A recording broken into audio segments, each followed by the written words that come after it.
Are unproductive members of a family disposable? Well, when you put it that way, the answer is obvious. No way. But there have indeed been some cultures around the world that do exactly that. Get rid of the aged among them. It's not supposed to be that way for God's people, though. Hello, I'm Stuart Baskin, pastor of First Presbyterian Church of Tyler, Texas. And this is your daily devotional for Wednesday, July 16th, 2025. Read one way, the fifth commandment seems to be directed at children. Honor your father or mother, kid. Don't be bratty. Do as you're told. Mind your parents. But if this commandment was written primarily to children, it would certainly have been an aberration, wouldn't it? After all of the commandments are written for adults. So what if we read it as we read the rest of the commandments, written for the whole community, particularly the adults in the community? Read this way, it takes on a whole new meaning. This commandment is one of two, along with the commandment to keep the Sabbath, that is stated as something to do rather than something to refrain from doing. Its very simplicity hides riches for anyone who bothers to seek after them. It reads, "Honor your father and your mother, so that your days may be long in the land that the Lord your God is giving you."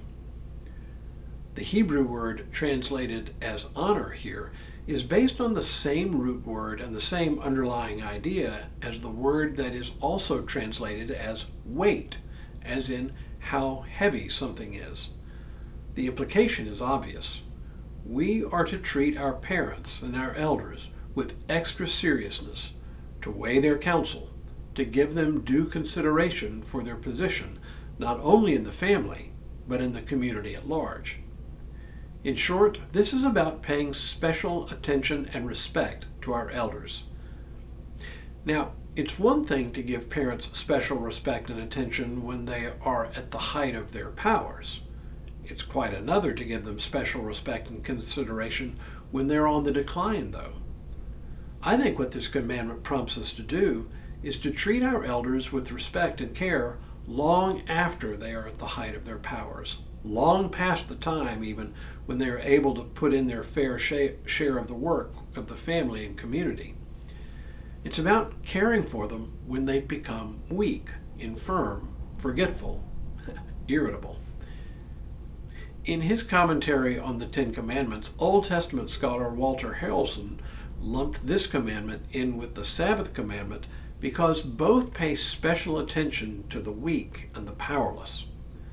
The commandment to keep Sabbath specifically applied not only to the community of believers, the members of the house of Israel, but also to their slaves, to the resident aliens living among the Israelites, and even to the animals who do the hard work of plowing fields and turning millstones. So, with the fifth commandment, Harrelson believes, the focus is on older adults who have ceased to be economically productive and who have even become burdens on the rest of the family and community.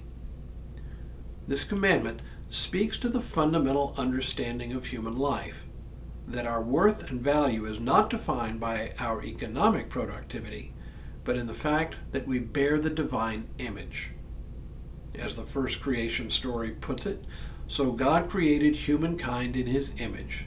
In the image of God he created them. Male and female he created them. Just because our elders have become weak and economically useless and have to be supported by the labor of others does not mean they cease to have value. They continue to have a claim on us and upon the fruits of the family's and the community's labor. As I suggested at the beginning, there are cultures that do not value elders who become unproductive. And indeed, you hear hints of it from time to time in our own culture. For when we define our worth by what we produce, we are just a very brief step away from devaluing our elders who can produce nothing and who consume more resources than they can possibly produce.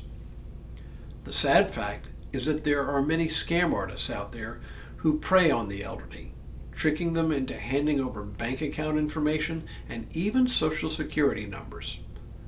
To me, these are among the lowest of the low. But they do it precisely because the elderly are so vulnerable.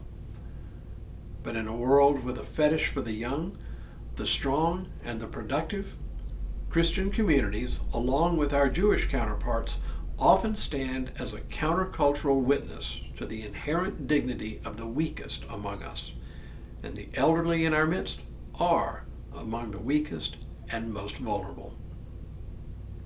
Tomorrow, we begin tackling a series of very brief commandments.